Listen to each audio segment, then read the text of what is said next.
Thank you for being here this evening.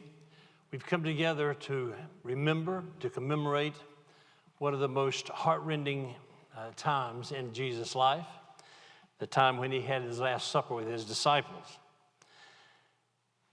As we sing our hymns this evening, you may remain seated as we go and as you hear the story of Jesus ending on this earth. Would you look as we read responsibly our call to worship?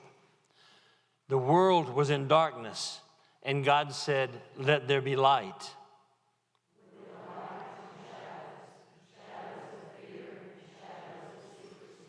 I will take my refuge in the shadow of God's wings.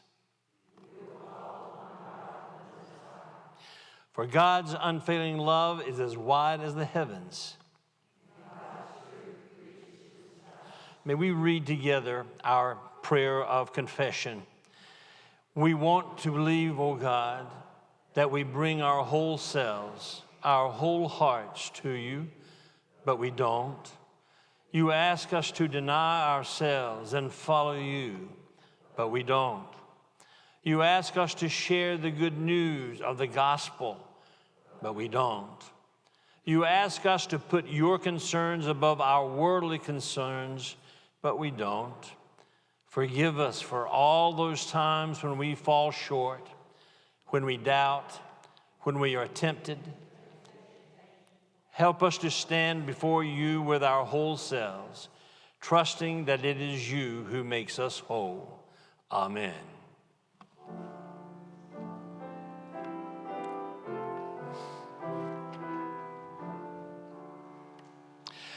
What wondrous love is this?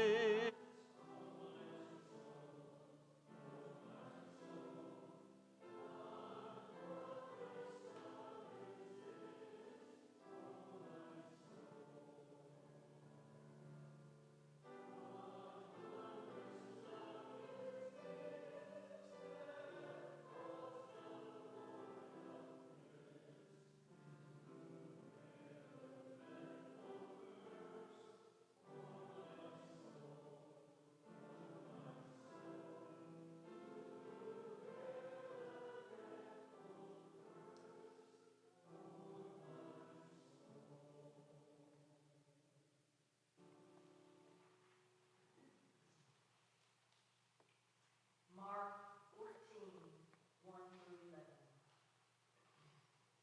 Now the Passover and the festival of unleavened bread were only 2 days away. And the chief priests and the teachers of the law were scheming to arrest Jesus secretly and kill him. But not during the festival, they said, or people may riot. While he was in Bethany, reclining at the table in the home of Simon the leper, a woman came in with an alabaster jar of very expensive perfume made of pure nard. She broke the jar and poured the perfume on his head. Some of those present were saying indignantly to one another, "Why this waste of perfume? It could have been sold for more than a year's wages and the money given to the poor." And they rebuked her harshly. "Leave her alone," said Jesus. "Why are you bothering her? She has done a beautiful thing to me. The poor you will always have with you, and you can help them anytime you want, but you will not always have me. She did what she could. She poured perfume on my body beforehand to prepare for my burial. Truly, I tell you, wherever the gospel is preached throughout the world, what she has done will also be told in memory of her." Then Judas Iscariot, one of the 12, went to the chief priests to betray Jesus to them. They were delighted to hear this and promised to give him money. So he watched for an opportunity to hand him over.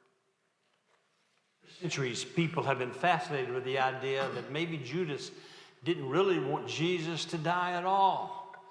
It's almost certain that he was a fanatical nationalist and that he had seen in Jesus the one person The one person that could make his dreams of power and glory come true for the state of Israel.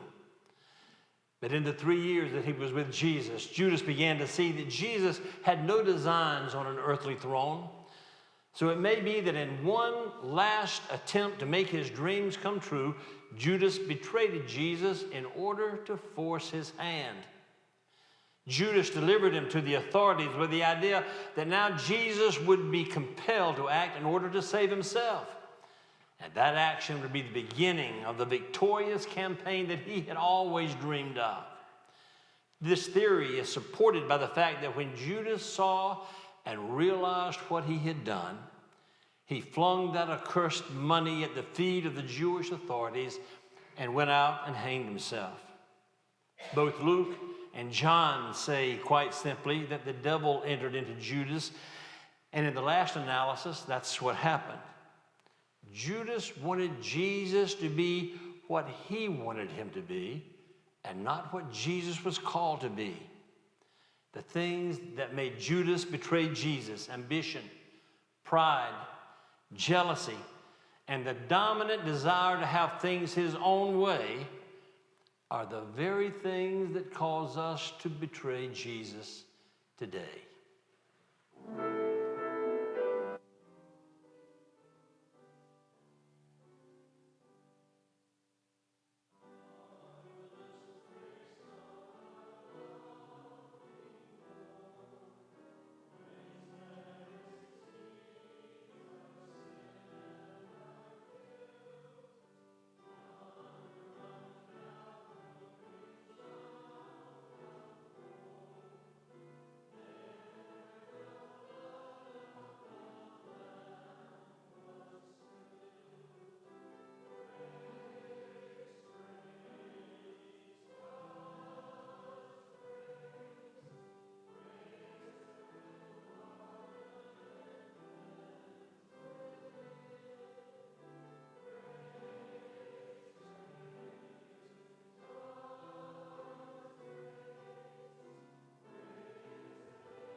When evening came, Jesus arrived with the 12. While they were reclining at the table eating, he said, "Truly I tell you, one of you will betray me, one who is eating with me." They were saddened, and one by one they said to him, "Surely it's not me." "It is one of the 12," he replied, "one who dips bread into the bowl with me.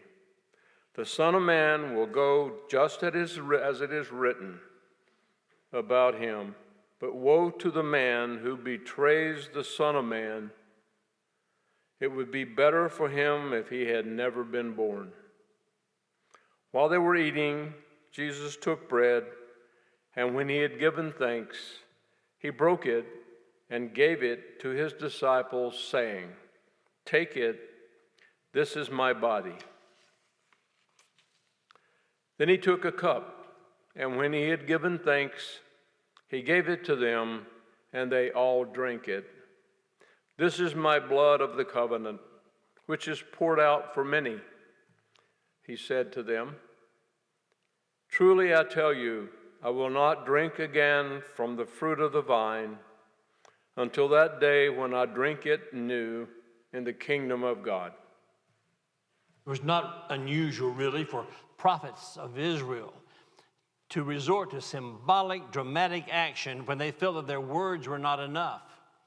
When Jeremiah was prophesying to the people about how they were going to be taken into bondage, when they wouldn't listen to him, he wore a yoke up and down the streets so that they could see what he was talking about, like an object lesson. And that's what Jesus did, as he aligned his actions with the bread and the wine, with the ancient feast of his people, the Passover feast, so that it would be more indelibly imprinted on the minds of his disciples. "Look," he said, "this body is like this bread that is broken. My body is broken for you. Just as this cup of red wine is poured out, my blood is shed for you. And Jesus said that he was introducing and ratifying a new covenant. The old covenant was a relationship that was entirely dependent upon the law and obedience to that law. And since no one could keep the law, people were always in default. The new covenant presented by Jesus was not dependent upon the law, but it was dependent upon the blood that Jesus would shed, a covenant dependent solely on love. I will ask our servers to come forward at this time.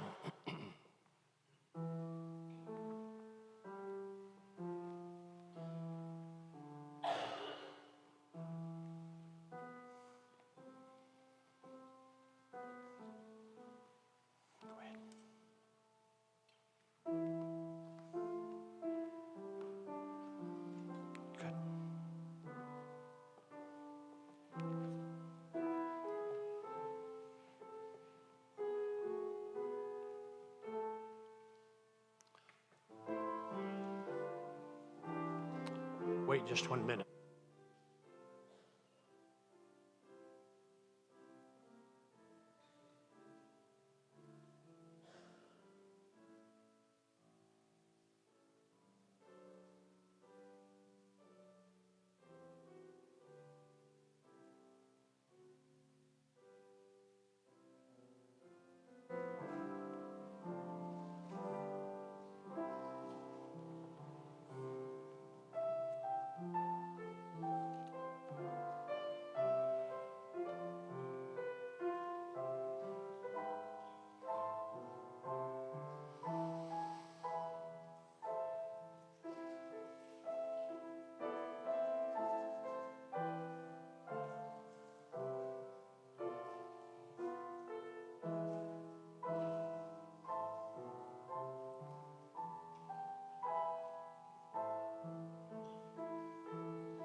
It must have been a tender moment, Jesus with his disciples, knowing that this was going to be his last meal with those that he loved the best. But he took this and he said, take this bread. It is my body, it is broken for you. Those who eat this bread will never die.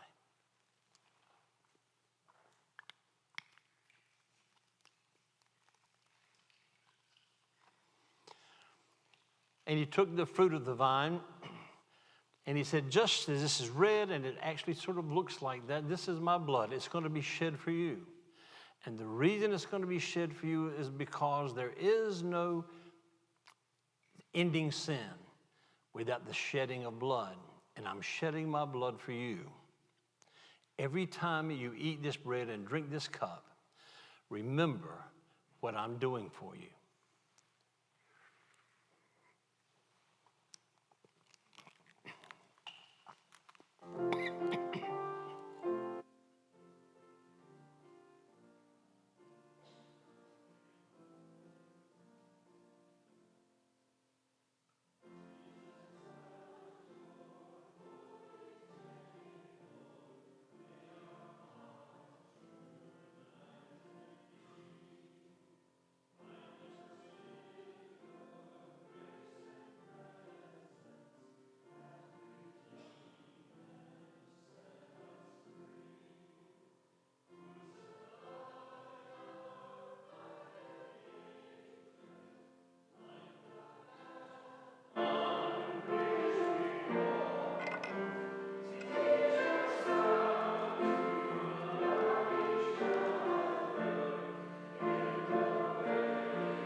When they had sung a hymn, they went out to the Mount of Olives.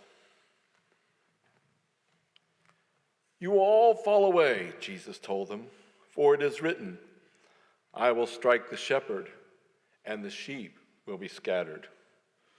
But after I have risen, I will go ahead of you into Galilee." Peter declared, "Even if I all fall away, I will not." "Truly, I tell you," Jesus answered, "today, yes, tonight, before the rooster crows twice, you yourself will disown me 3 times." But Peter insisted emphatically, "Even if I have to die with you, I will never disown you." And all the others said the same. They went to a place called Gethsemane. And Jesus said to his disciples, "Sit here while I pray." He took Peter, James, and John along with him and began to be deeply distressed and troubled. "My soul is overwhelmed with sorrow to the point of death," he said to them. "Stay here and keep watch." Going a little further, he fell to the ground and prayed that if possible the hour might pass from him. "Abba, Father," he said, "everything is possible for you. Take this cup from me, yet not what I will, but what you will." Then he returned to his disciples and found them sleeping. "Simon," he said to Peter, "are you asleep? Couldn't you keep watch for 1 hour? Watch and pray so that you will not fall into temptation. The spirit is willing, but the flesh is weak." Once more he went away and prayed the same thing. When he came back, he again found them sleeping because their eyes were heavy. They did not know what to say to him. Returning the 3rd time, he said to them, "Are you still sleeping and resting? Enough! The hour has come. Look, the Son of Man is delivered into the hands of sinners. Rise, let us go. Here comes my betrayer."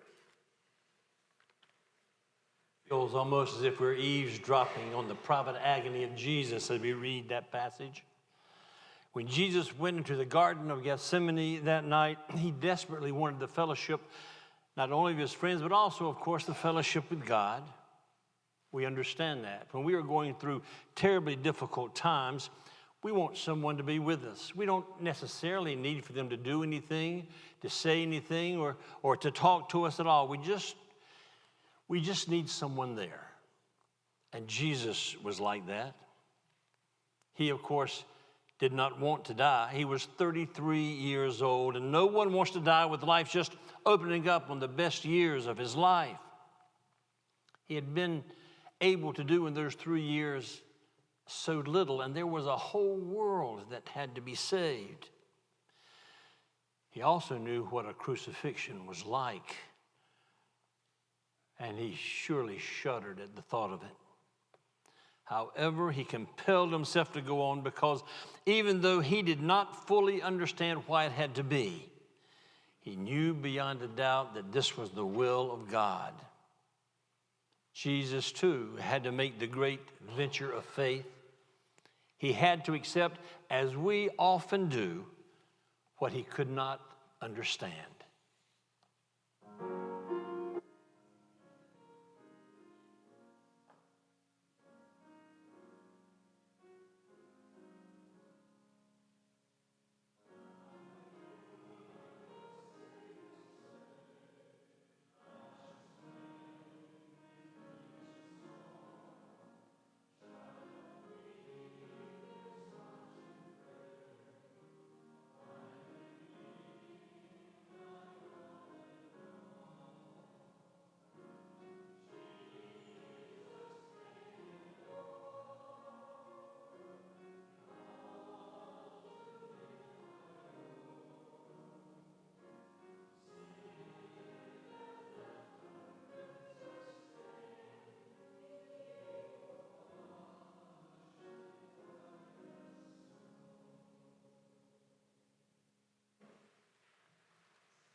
Just as he was speaking, Judas, one of the 12, appeared.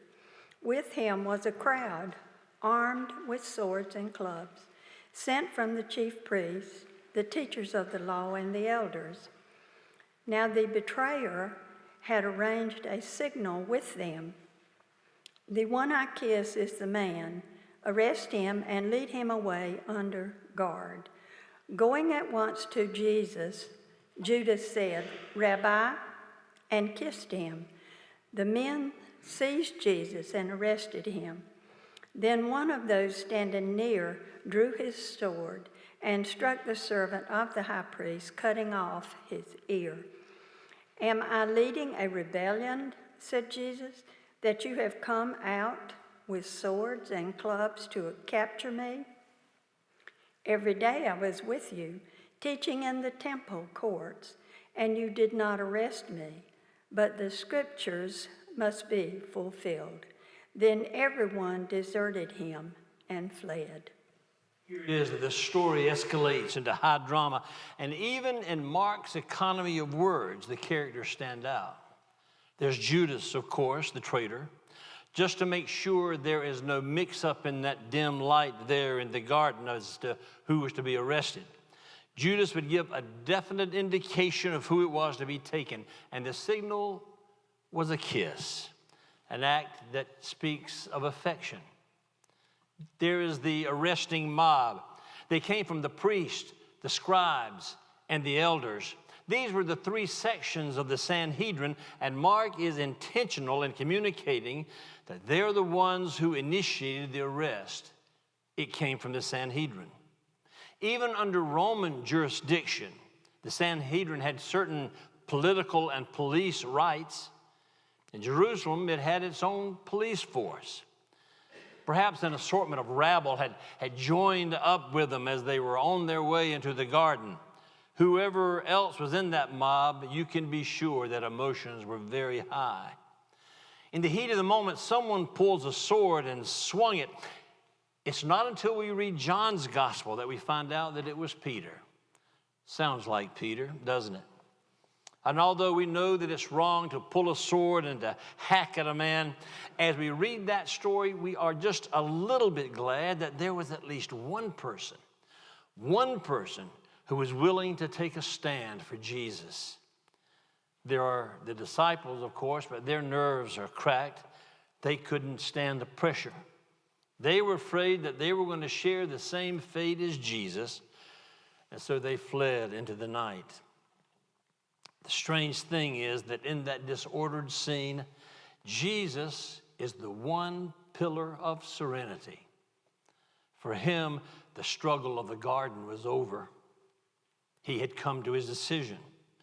And now there was the peace of the man who knows that he is following the will of God.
Mark 14, 53 to 72. They took Jesus to the high priest and all the chief priests, and the elders and the teachers and the law came together.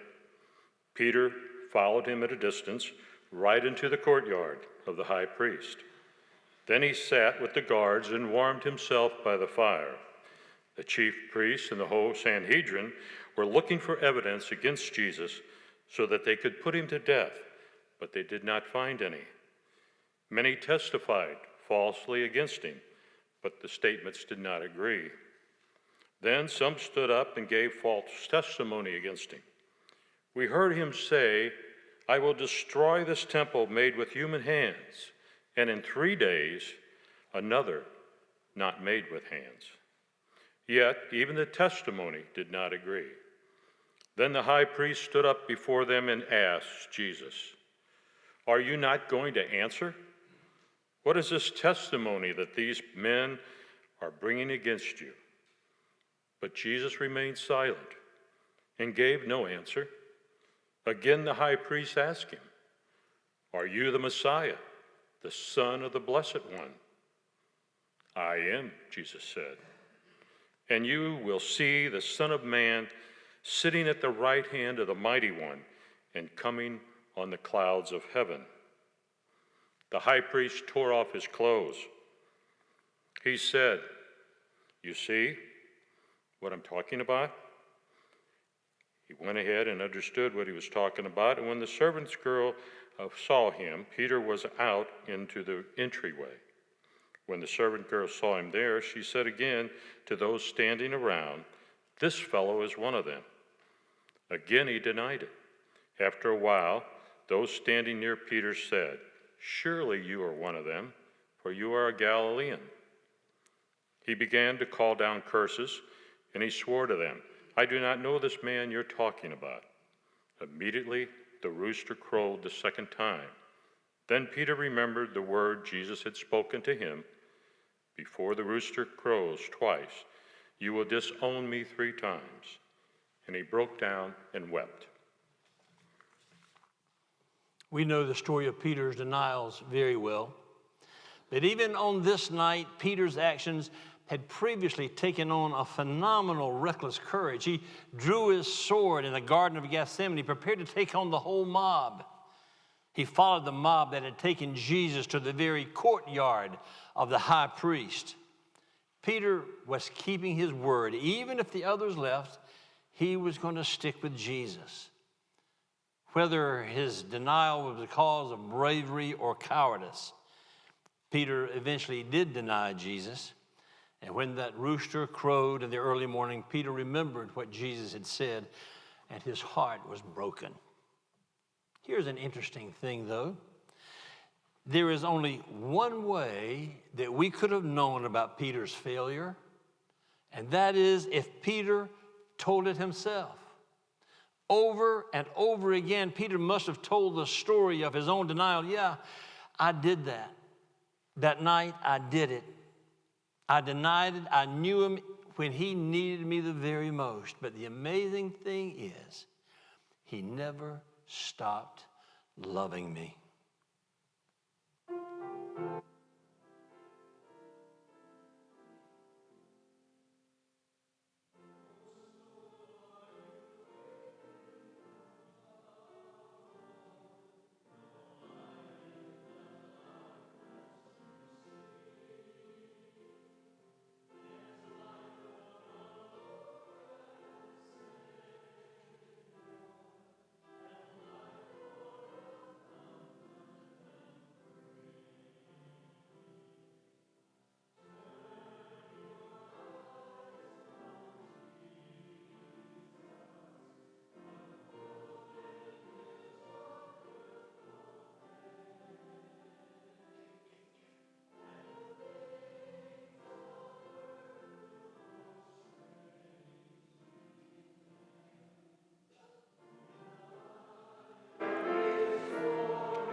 Very early in the morning, the chief priests with the elders, the teachers of the law, and the whole Sanhedrin made their plans. So they bound Jesus, led him away, and handed him over to Pilate. "Are you the king of the Jews?" asked Pilate. "You have said so," Jesus replied. The chief priest accused him of many things. So again, Pilate asked him, "Aren't you going to answer? See how many things they are accusing you of." But Jesus still made no reply, and Pilate was amazed. Now it was a custom at the festival to release a prisoner whom the people requested.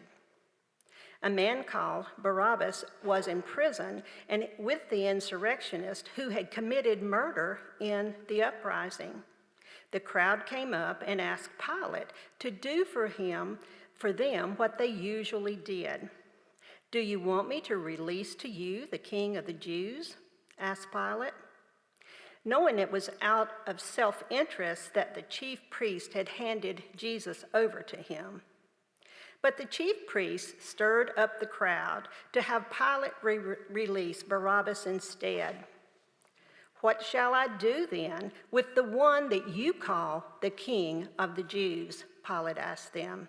"Crucify him," they shouted. "Why? What crime has he committed?" asked Pilate. But they shouted all the louder, "Crucify him." Wanting to satisfy the crowd, Pilate released Barabbas to them. He had Jesus flogged and handed him over to be crucified. The soldiers led Jesus away into the palace, that is, the praetorium, and called together the whole company of soldiers. They put a purple robe on him. They twisted a crown of thorns and set it on him. And they began to call out to him, "Hail, King of the Jews!" Again and again, they struck him on the head with a staff, and they spit on him. Falling on their knees, they paid homage to him. And when they had mocked him, they took off his purple robe and put his own clothes on him. Then they led him out to crucify him. As soon as it was light, the Sanhedrin met to confirm the conclusions that they had arrived at during their meeting the previous night. They had no authority to carry out a death penalty that had to be imposed by the Roman governor and carried out by Roman authorities. People have always felt that it was something of a mystery as to why in less than a week after this crowd was shouting hosannas when Jesus rode in Jerusalem, they were now shrieking for his crucifixion. Well, perhaps they had lost hope. That like Judas, they realized that he was not going to be the king that they wanted. But some scholars believe that this problem is solved if you see that it was probably a different crowd from the previous Sunday. Knowing that a prisoner was released every year at the time of the Passover, it may very well be that this was a crowd that had assembled for deliberate intention of demanding the release of Barabbas. They could have been, and probably were, a mob of Barabbas' supporters. When they saw that there was a possibility that Pilate was going to release Jesus and not Barabbas, they became hysterical. To the chief priest, this was a heaven-sent opportunity. Circumstances had played right into their hands, and they were not going to waste this opportunity.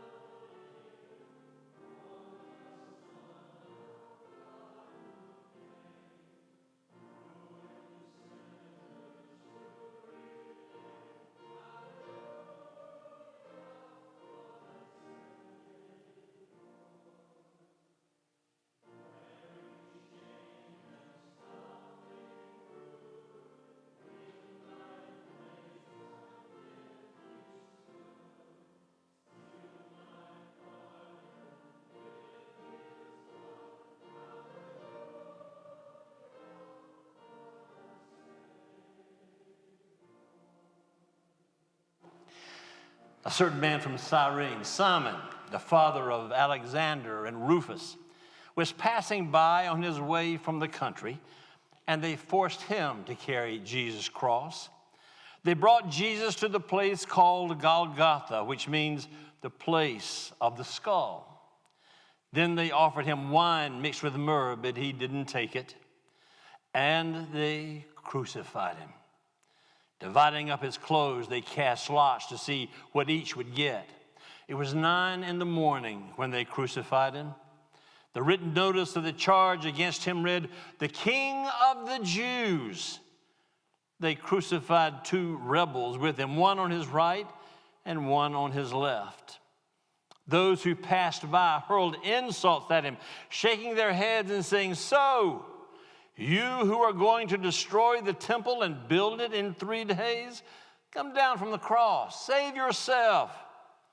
In the same way, the chief priests and the teachers of the law mocked him among themselves. "He saved others," they said, "but he surely can't save himself. Let this Messiah, the King of Israel, come down now from the cross, that we may see and believe." Those crucified with him also heaped insults on him. At noon, darkness came over the whole land until 3 in the afternoon. At 3 in the afternoon, Jesus cried out in a loud voice, "Eloi, Eloi, lama sabachthani," which means, my God, why have you forsaken me?"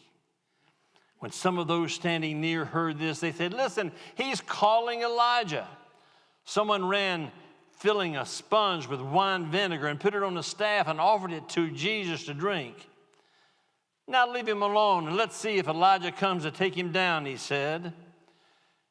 And with a loud cry, Jesus breathed his last. The curtain of the temple was torn in 2 from top to bottom. And when the centurion who stood there in front of Jesus saw how he died, he said, "Surely this man was the Son of God."